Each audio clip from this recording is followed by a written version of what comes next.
Kan sekarang kita kan ngata-ngatain nih, Lebak begini, Pandeglang begini. Ya wajar bang. PAD mereka 400 miliar lah. Rakyat yang diurus banyak. Iya, Ya kan? iya. Luasnya juga luas. Ya membangun jalan di Tangsel, membangun jalan di Kota Tangerang, mungkin dengan panjang hanya 1 kilometer udah bisa menghubungkan puluhan ribu manusia. Iya, Tapi membangun 20 kilometer di Lebak dan Pandeglang belum tentu menghubungkan manusia banyak, Bang. Iya. Karena wilayahnya luas. Jadi kita harus adil tuh, Bang. Assalamualaikum warahmatullahi wabarakatuh. Salam sejahtera untuk kita sekalian. Om Swastiastu, Namo Buddhaya, salam kebajikan.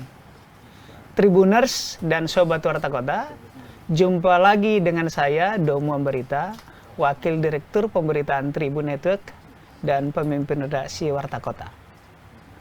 Tribuners, Sobat Warta Kota, kita akan bincang-bincang soal pilkada. Kita tahu tanggal 27 November yang akan datang, 147 hari maksud saya, berhitung mundur dari hari ini, 2 Juli, maka kita akan datang kembali ke bilik-bilik tempat pemungutan suara, di mana akan ada pilkada di 545 provinsi, kabupaten, kota, di mana 38 provinsi, selebihnya kabupaten kota.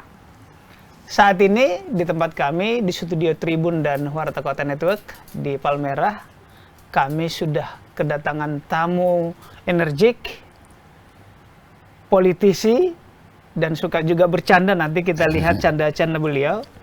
Beliau adalah Bang Andra Soni, Ketua DPRD Provinsi Banten, Ketua DPD Partai Gerindra Banten. Selamat sore, Bang Andra. Sore, Bang Domo. Apa kabar? Alhamdulillah baik. Baik, Bang. Terima kasih sudah hadir di studio Tribun. Ya. Bang Andra, tadi saya singgung bahwa 147 hari lagi kita akan masuk ke bilik-bilik suara seperti pada 14 Februari yang lalu. Ya, Bang. Bang Andra sekarang duduk di Ketua DPRD Banten, Ya, Bang. dan terpilih lagi. Dan nanti kami dengar akan maju sebagai calon gubernur Banten. Betul gak itu? Insya Allah, Bang. Kita turut berdoa semoga terjadi. Amin. Apa persiapan Abang menuju ke sana? Misalnya partai apa yang mendukung? Calon wakil gubernur kah atau calon gubernur kah? Silakan. Iya, ditanya kalau soal apa persiapan, saya ini kader partai politik, Bang.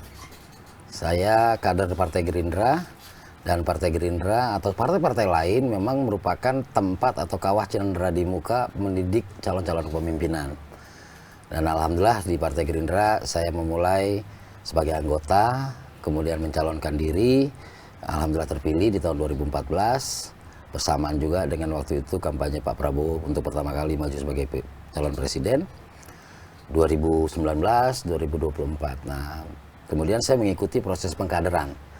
Proses pengkaderan, dan kami terbiasa memang berjuang, termasuk kami ikutan perjuangan dalam pilkada 2017-nya Jakarta dan 2012-nya Pak Jokowi. Oke. Karena terbiasa. Artinya kalau ditanya persiapan sudah terbiasa. Malah kalau nggak ada pemilu bingung kami ini mau ngapain. Insya Allah penugasan telah diberikan oleh Pak Prabowo melalui surat rekomendasi yang disampaikan oleh Pak Sekjen beberapa hari yang lalu. Kami penunjukan ini atau penugasan ini untuk berpasangan sebagai calon gubernur dengan Pak Dimyati kader PKS. Oke. Berarti Bang Andra sebagai calon gubernur yang sudah mendapat penugasan dari Pak Prabowo langsung ya? Bersama dengan Pak Dimyati. Oke, jadi sudah satu paket ya, Satu satu pasang ya, bukan lagi sebagai satu surat orang tugas cagup lah, ya? bukan seorang calon. Berarti sudah rekomendasi. Rekomendasi. Kan katanya surat tugas itu satu level di bawahnya rekomendasi. Rekomendasi. Baik. Apakah tadi karena singgung nama Pak Prabowo, Bang Andra ini seringkah bertemu dengan Pak Prabowo? Saya dari 2014 pasti sering ketemu, Bang. Sering ketemu itu kan, Abang nanyanya sering ketemu kan? Iya. Ketemu. Kalau ditanya sering ngobrol apa enggak, ya jarang, Bang. Gitu. Saya ini kan cuma ketua DPD. Iya. Nah, saya jarang foto-foto. Yang pasti saya jarang foto-foto. Kenapa itu? Nggak Orang lain sempat kan lah bang, nggak sempat lah. Kita ini kan kader partai, tugasnya kan bekerja bukan foto-foto. Oh iya, cocok. Dan makanya ketua DPD Partai Gerindra Banten ini termasuk yang jarang tersorot kamera. Karena saya ini nggak fotogenik. Saya ini jauh genik bang. Kalau jauh baru bagus. Kalau jauh baru bagus. Bang. Low profile-nya ya, bekerja terus ya, semboyannya ya kira-kira. Ya, saya kan apa ya, anak petani, dari lahir juga bukan orang kaya. Jadi kalau seandainya saya ini high profile, ya siapa yang mau berteman sama saya? Ya, low profile itu bukan desain, tapi memang bawaan lahir. Ya, minder juga, saya minderan bang. Saya punya rasa pesimis, bukan rasa minder. Karena ini berproses dari zaman sekolah, sering dibully. Karena saya ini kan pernah jadi TKI ilegal keluarga saya. TKI ilegal di Malaysia. Jadi tanpa dokumen, menyeberang melalui Selat Malaka itu. Siapa itu keluarga itu, maksudnya siapa? Orang tua saya. Orang tua saya petani kan, petani penggarap, dan tahun 83 lah kalau nggak salah, tahun 83 itu memutuskan diri untuk merantau ke Malaysia sebagai TKI ilegal di sana. Saya dulu dipanggil kalau sering diledekin pendatang haram. Setelah pulang dari sana? Enggak. Oh, di sana? Waktu di sana, saya pernah sekolah di sana. Saya tinggal di perkebunan kelapa sawit. Bapak saya di itu Sarawak? Enggak, di Pahang. Perkebunan kelapa sawit sebagai imigran ilegal di sana, dan saya babeng sama orang Myanmar juga banyak segala macam. Nah, ya bullying itu saya rasakan gitu loh, dikatain pendatang haram gitu kan. Nah, tapi di sana saya hanya bisa sampai kelas 5 SD. Kelas 5 SD saya bisa, tahun 87 saya harus pulang ke Indonesia. Dan sebagai orang yang tanpa dokumen, saya pulangnya lewat laut lagi, perahu lagi. Ya, perahu lagi. Ya langsung dibawa ke Jakarta sama kakak saya. Ya di Jakarta lah saya sekolah SD. Dipikir orang dulu tuh saya anaknya diplomat. Ya kan? Jadi banyak yang naksir juga anak diplomat gitu kan. Iya. Ya, ternyata anak TKI legal. Nah, saya SD kelas itu sejak itulah saya tinggal di Ciledug sejak 89. Ciledug itu Tangerang. Tangerang ya, oke. Tangerang dulu masih Jawa Barat. Nah, sejak tahun 89 ya saya tinggal. Sekarang juga saya masih tinggal di sana. Bang Andra, saya sebelum lebih dalam soal politisi profesi abang saat ini, pembelajaran apa yang abang dapatkan ketika dibully tadi? Mumpung sekarang ini kan sering anak-anak kita dibully dan itu nggak baik. Ya, apa pelajaran apa yang saya rasain ya? Yang saya rasain itu bully itu sebenarnya saat kita salah menerjemahkannya, hidup kita akan ya selesai di situ.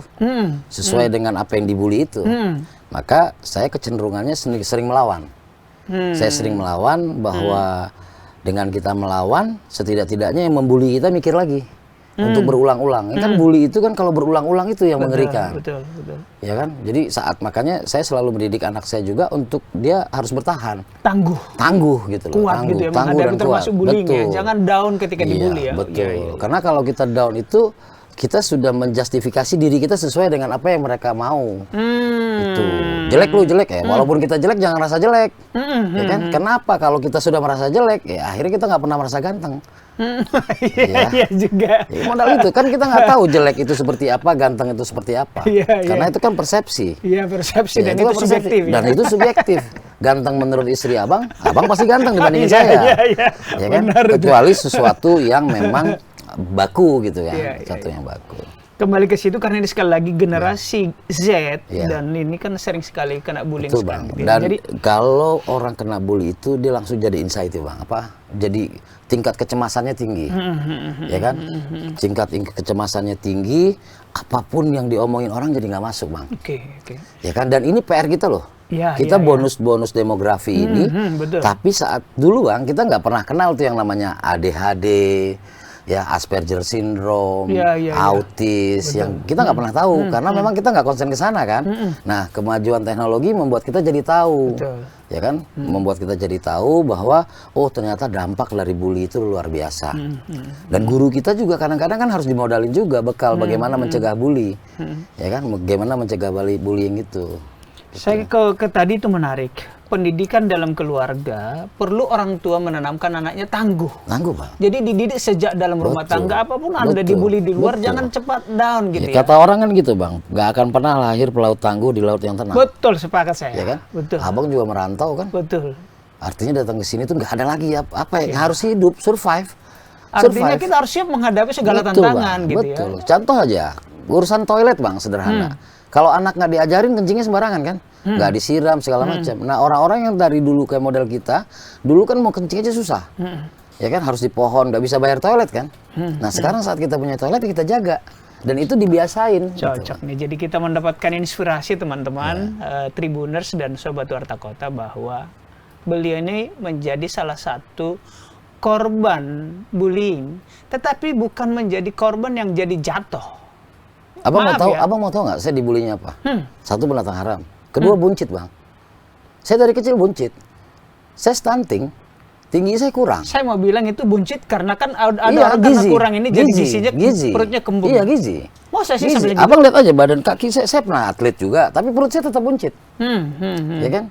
Dari kecil, makanya saya dikatain buntel. Waktu SD di Jakarta pun saya masih dibully. Saya sering dibully. Bukan hanya di paham Bukan hanya di Malaysia sana. tadi. Kalau muka saya kayak muka bully, Bang. Ya kan? Dianggap contohnya, siapa sih? Termasuk pilkada ini kan? Siapa sih Andra Sony? Orang nggak ada yang kenal, Iya, nggak iya, populer, bukan orang kaya. Jadi abang bisa mengonversi energi negatif tadi itu menjadi positif ya, memotivasi diri. Iya, kan kita diajarin begitu. Iya, Ya kan?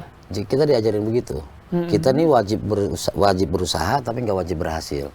Oke. Makanya ada guru saya masih ingat. Dan boleh nggak saya sebut nama? Boleh. Ada almarhum guru matematika killer, yang namanya Pak Abdul Tampu Bolon. Guru Di mana SMP itu? saya, 240 Jakarta. Di Jakarta berarti ya? Ya. Oke. Kalau orang dari Batak ya, Tampu Iya. Bolon kan, Iya, Abdul iya. Tampu Bolon. Dia sebut dalam bahasa Inggris biar keren mungkin ya. Don't wait tomorrow what you can do today katanya. Saya kan nggak tahu artinya. Dijelaskan jangan tunggu besok apa yang bisa kita kerjakan hari ini. Jadi itulah yang selalu saya lakukan. Terus dia suka bilang juga sama saya, tidak ada kesempatan kedua untuk kesan pertama. Jadi sekali kamu dibully, kamu langsung iyain apa yang dibully itu, dah kamu beres selesai. Gitu. Dalam Ya, ini banyak gitu kalau pelajaran motivasi yang kita peroleh hari ini. Bang Andra, kita tadi sudah cukup baik saya kira karena memang demografi kita sekarang kan generasi muda lebih banyak ya. betul, Bang. Di pemilu kemarin saja itu 56% Iya. generasi muda dibandingkan yang tua gitu ya. Nah sekarang abang masuk ke panggung politik dan sebentar ikut calon gubernur gitu. Ya. Boleh sedikit dong cerita bagaimana pengalaman sampai tertarik ke panggung politik? Banyak nggak apa-apa Bang ya, panjang ya. Tapi Agak kita perpendek, mengingat dunia ini kan dibatasi waktu. Betul, kita nggak bisa melampaui waktu juga Bang. Jadi setelah saya sekolah di Jakarta, ada masa fase di mana saya menjadi anak angkat sebuah keluarga. Saya tidak dengan keluarga kandung saya lagi, saya tinggal dengan anak angkat. Saya menjadi anak angkat lah, salah satu keluarga bersuku Sunda. Makanya Abi Tiasa Sunda ya. Tiasa bahasa Sunda? Tiasa bahasa Sunda, tapi nggak berani ngomongnya, takut kasar. Ya saya tinggal dengan keluarga. Abi tiasa oge saetik. Saetik gitu. Nah, saya pernah sekolah di Bandung, saya pernah sekolah di Jogja. Oke. Ya, dan saya sekolah di Jogja itu kelas 2 SMP, SMA. Di Jogja itu saya pernah berinteraksi dengan aktivis-aktivis pada masa itu. Ya, bagaimana mereka mengadvokasi rakyat. Kemudian yang saya ingat apa ya, demo peristiwa Sampang ya. Peristiwa Sampang sekitar tahun 92-93. Di situ saya lihat bagaimana Pak MH Najib itu memberikan orasi di Boulevard Jogja itu. Dan saya lihat kayak model aktivis, kayak model Budiman ya, kayak gitu-gitulah. Nah, karena kebetulan rumah kami berdekat, saya tinggal di satu rumah lah waktu itu. Yang saya nggak tahu rumah itu dititipkan sama keluarga angkat saya untuk sekolah di Jogja. Nah, kemudian memang SMP juga saya pernah sih sebenarnya bikin organisasi yang sebenarnya waktu itu nggak boleh kan selain OSIS. Karena apa? Karena teman saya nggak terpilih.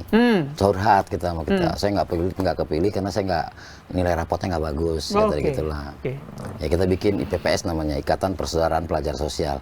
Yang kemudian hari lebih banyak kita daripada OSIS gitu. Tapi itu kan nggak boleh. Oh, jadi SMP pun udah bikin organisasi tandingan ya? Iya, dan hobi-hobi itu maksudnya kalau ya waktu di Jogja itu mulai dikenalin lah sama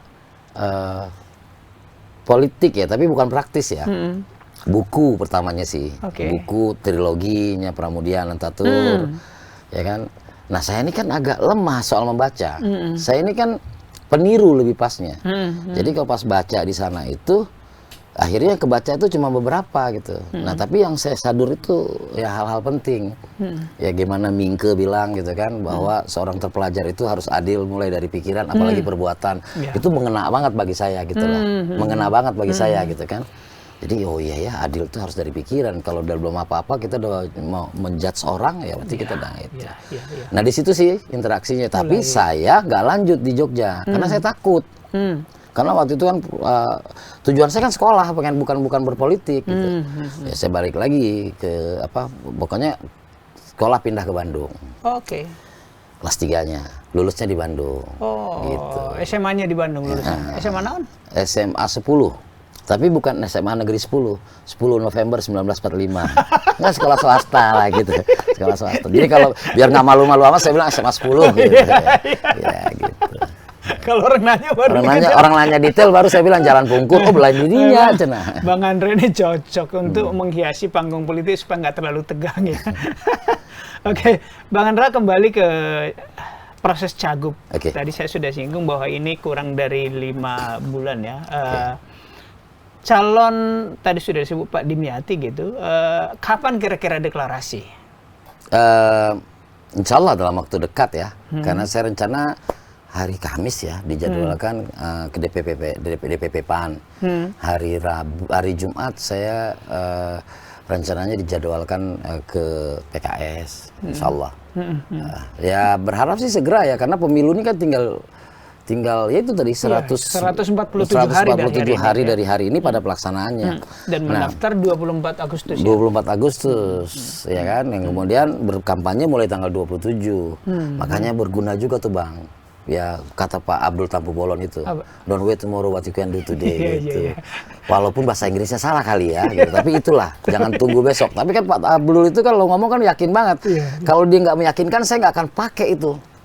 Ya kan? Jadi membekas nasihat itu. Kan benar Bang, kalau kita tunggu, ya kita nggak akan bergerak. Makanya hari ini saya podcastnya keliling nih Bang. Oke. Berarti akan didukung oleh Gerindra, Golkar. Insya Allah 8 partai. Oh 8 partai, Golkar belum ya? Golkar kan punya pasangan calon sendiri. Oh oke, ada calon sendiri ya. 8 partai berarti berapa kursi itu rencana kalau dihitung sekarang? Yang pasti dengan PKS kami sudah bisa. Ya kan.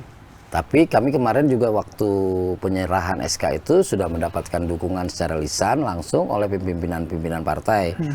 Dari PAN itu diwakili oleh Pak Yandri, dari Nasdem itu diwakili oleh Pak Wahidin Halim, mantan gubernur, dan beliau juga menyatakan siap mendukung.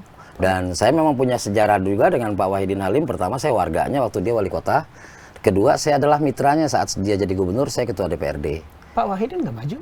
Pak Wahidin menyerahkan kepada saya untuk meneruskan apa yang sudah diperbuat untuk Banten. Udah punya modal ini dukungan dari gubernur periode 2017-2022. Iya. Oke, Bang Andra, program, ya kan? Kita tahu Abang akan berhadapan katakanlah dengan salah satu rasanya tidak salah kalau saya menyebut beliau tokoh 2 kali wali kota Tangsel dan tokoh perempuan Ibu Airin. Betul. Katakanlah Anda head to head. Apa ya program yang menjadi pembeda Bang Andra dibandingkan dengan Ibu Airin? Pertama, pembedanya adalah saya tidak punya pengalaman memimpin sebuah kota, apalagi kota seperti Tangsel.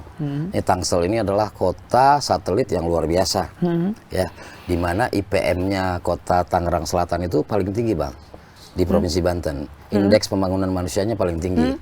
Ya, jalan-jalanannya bagus, ya. Karena apa jalannya bagus itu dilihatnya dari jumlah kunjungan warga ke Tangsel lah, malam minggu segala macam pasti banyak ngumpul di Tangsel. Ya itu salah satu yang saya belum punya pengalaman di situ, ya kemampuan hal tersebut. Karena memang Tangsel ini kan ada Alam Sutra di sana, kemudian ada Bintaro di sana, kemudian ada Bumi Serpong Damai di sana, ada Sumarekon di sana, pengembang-pengembang besar lah, yang memang merupakan benchmarknya pembangunan kota kan gitu. Dan ya Bu Airin beruntung lah ya, maksudnya memimpin kota, mendapat support juga dari iklim usaha yang bagus di mana namanya, di Tangerang Selatan itu. Jadi itulah pembedanya. Saya tidak punya pengalaman. Nah, saya punya pengalaman sebagai kader partai saya punya pengalaman sebagai anggota DPRD, saya punya pengalaman sebagai ketua DPRD, sehingga kami lebih sering mendengarkan audiensi dengan masyarakat, aspirasi dari masyarakat. Di mana di Banten ini yang paling terasa oleh kita adalah disparitas, Bang. Kesenjangan apa? Kesenjangan antara utara dan selatan, antara Banten yang dimaksud di sini adalah Tangerang dengan Lebak dengan Pandeglang. Luas provinsi Banten ini 9.000 km per jam, 9.000 km persegi lebih. Ya, kemudian Kabupaten Lebak aja itu sepertiganya Bang. Ya, penduduknya juga banyak, ya, hampir sama dengan penduduk Tangsel. Kemudian tapi luasnya sepertiga provinsi Banten. Dan kemudian nggak ada swasta di sana. Ya kan? Kalau PAD-nya 450 miliar satu tahun. Pendapatan asli daerahnya dari mana sumbernya? PBB dan sebagainya gitu. Berbeda kalau dengan Tangsel. Tangsel hari ini kalau mau menaikkan jumlah PAD-nya ada teorinya, ada sangat mudah. Pertama adalah mengukur ulang, ya, mengukur ulang luas bangunan, mengukur ulang tinggi bangunan, dan kemudian menetapkan ulang nilai NJOP. Itu dengan sendirinya naik. Tapi kalau Pandeglang Lebak nggak bisa, Bang. Rumah tidak layak huni aja masih banyak. Ya.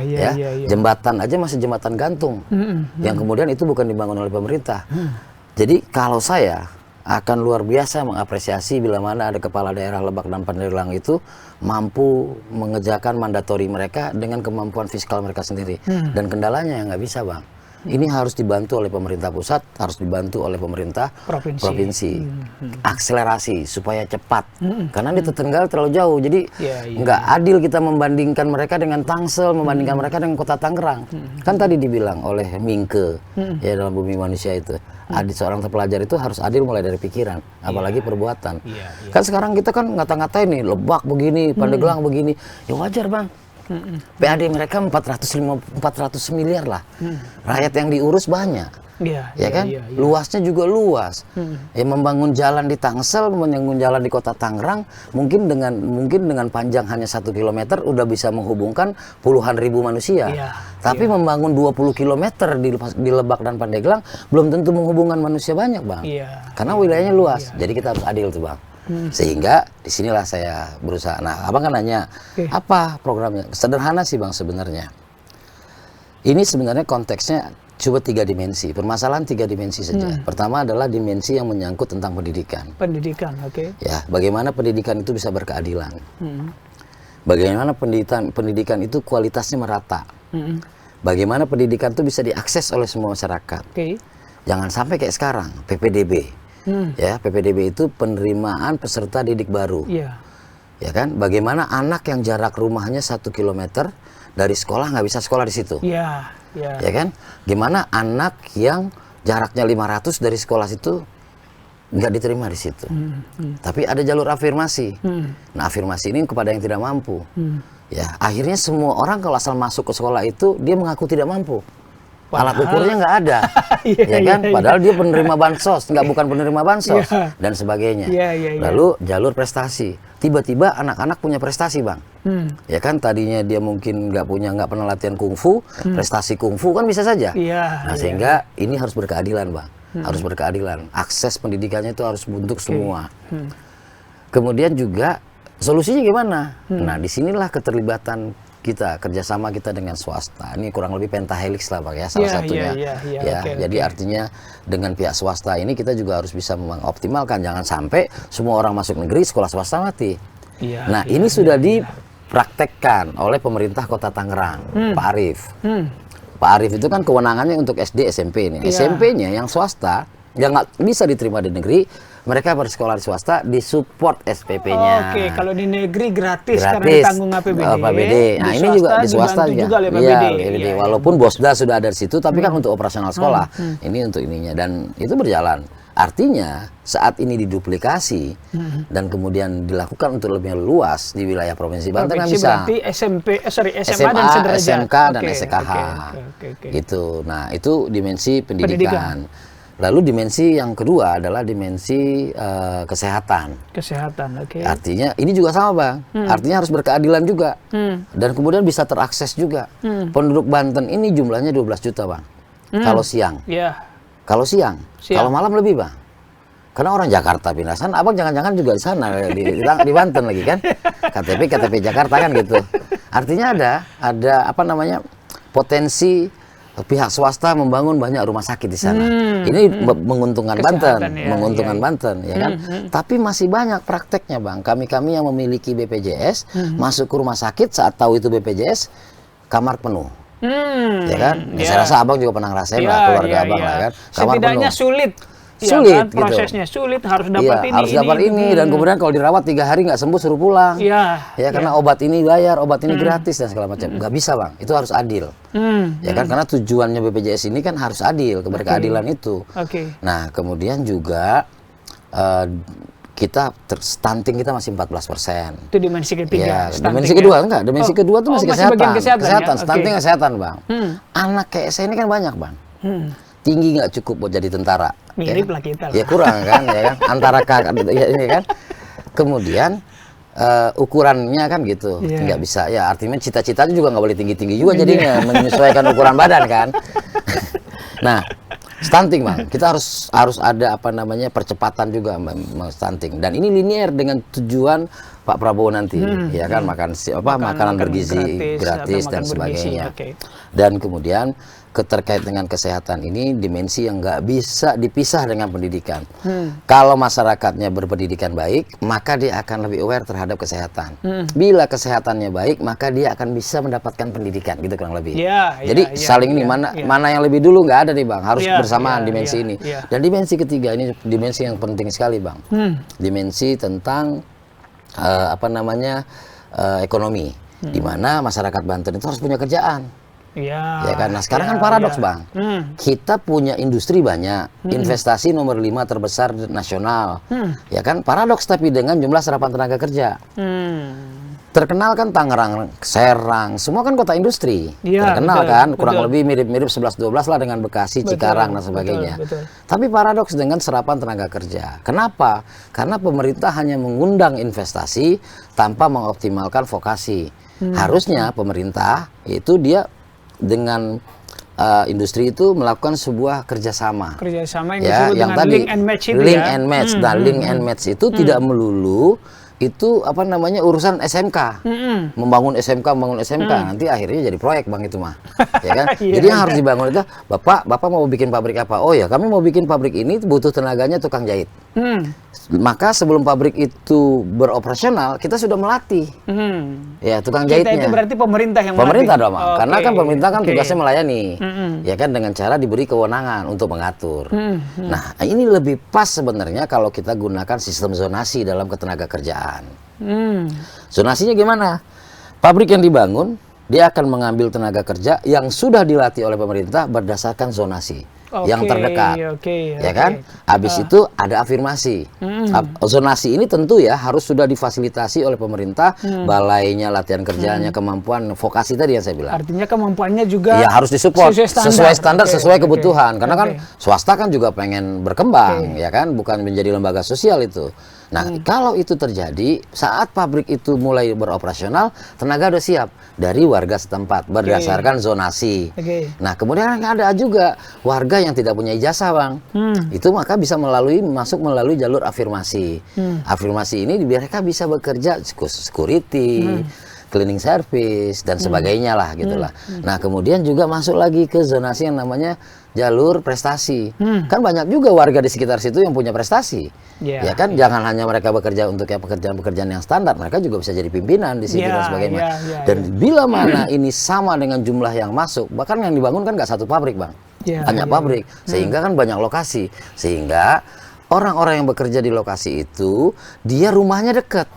Kalau rumahnya dekat berarti dia kan nggak perlu nyewa rumah lagi, nggak perlu punya dapur 2 lagi, nggak perlu juga beli bensin begitu banyak untuk bisa sampai ke tempat pekerjaan. Sehingga upah yang saat ini itu setidak-tidaknya digunakan untuk kebutuhan konsumsi, bukan untuk kebutuhan sewa dan lain-lain gitu. Jadi ini menguntungkan sebenarnya. Di sisi lain itu menguntungkan perusahaan. Menguntungkan perusahaan karena tepat waktu, tidak menuntut dan kemudian, bang, ini mempengaruhi tingkat kebahagiaan.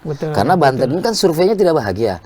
Ya gimana orang mau bahagia, bang? Punya pekerjaan, gaji dibayar, cuman cukup 1 minggu. Tapi kalau ini cukup 2 minggu kan lumayan bang, berkurang gitu Iya, kan iya. kesedihannya Benar, gitu benar. kurang lebih.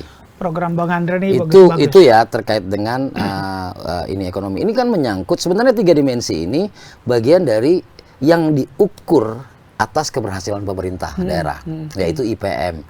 Ya, indeks pembangunan manusia. Kan indeks pembangunan manusia kan ukurannya 4. Ya, pertama adalah terkait dengan apa namanya harapan hidup.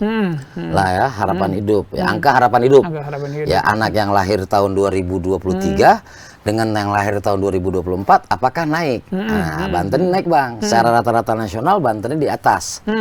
Ya, Banten di atas. Tapi pas di zoom yang paling bagus itu ya daerah Tangerang. Ya kenapa daerah Tangerang? Kan average rata-rata gaji abang sama gaji ini digabung di average wajar tinggi kan. Tapi pas kita zoom ke Lebak, Pandeglang, sebagian Serang masih bagus, masih kecil, masih rendah.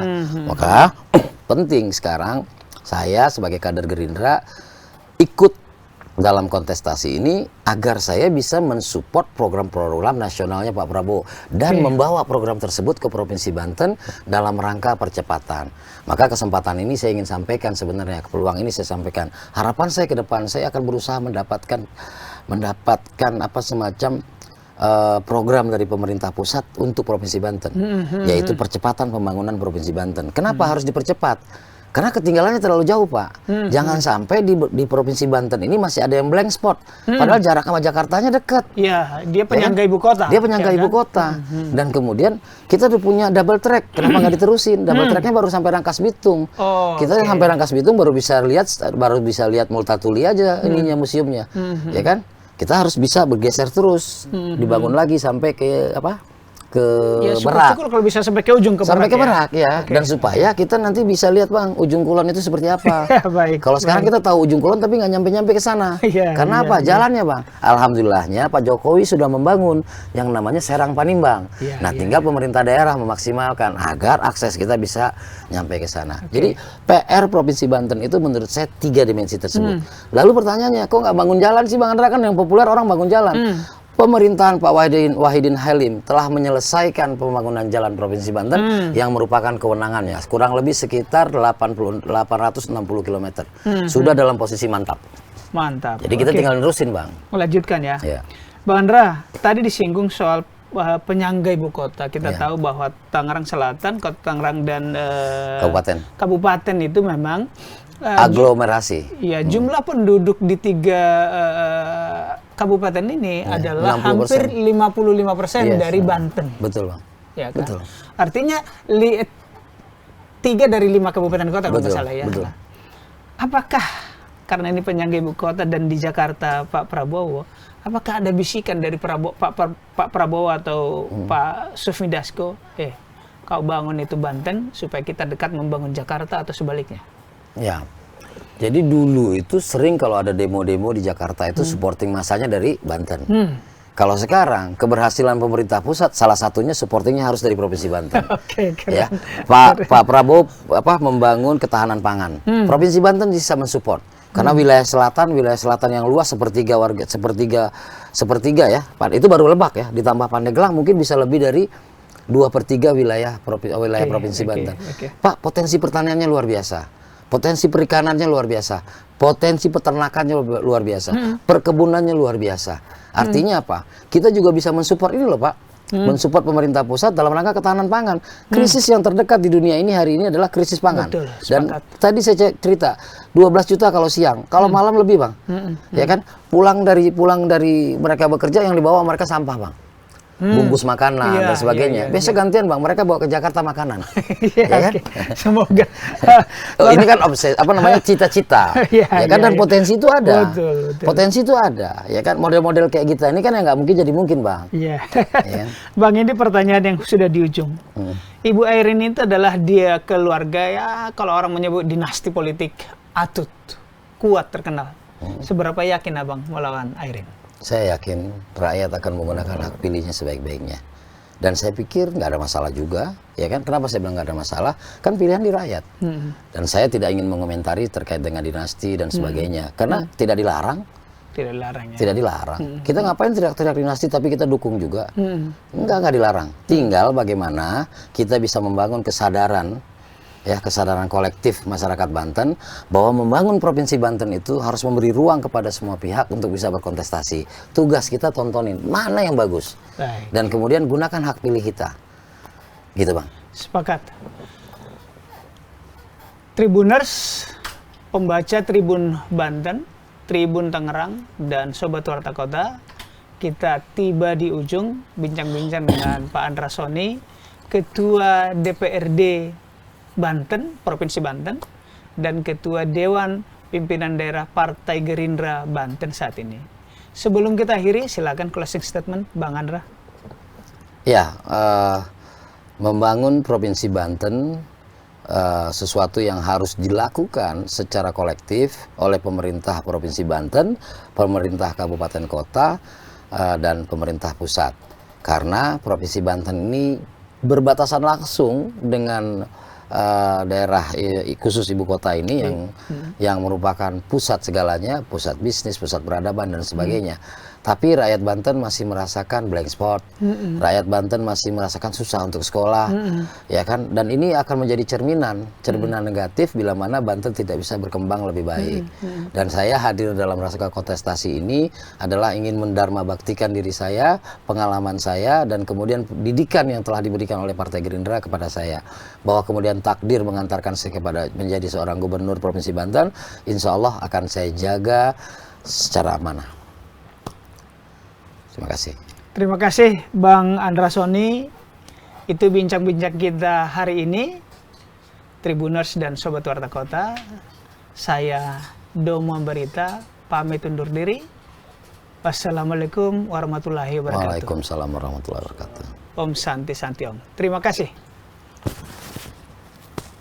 Jangan lupa subscribe ya.